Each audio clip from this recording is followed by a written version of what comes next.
Soon after the Taliban took over Afghanistan in August 2021, the resounding protests of Afghan women demanding their right to education and work echoed globally, only to be quashed by the new rulers in Kabul.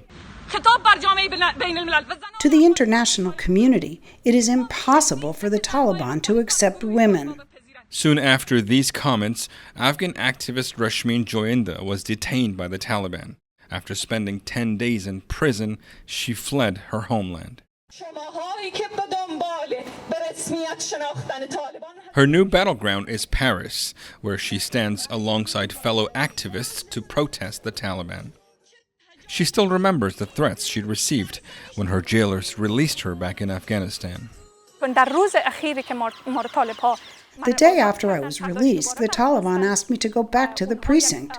They had written a promise note on my behalf that I would not participate in protests again, and that if I do, they will have the right to do whatever they wish against me and my family.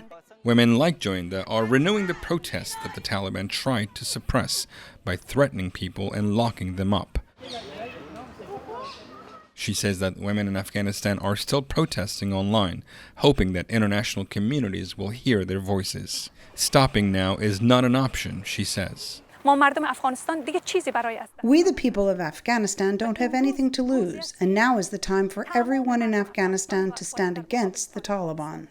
Joyenda wishes she could be demonstrating for women's rights in Afghanistan, but then she remembers the mental torture she withstood during her Taliban captivity, which she says was the only reason she left her homeland. Women in Afghanistan continue to face severe restrictions on their rights.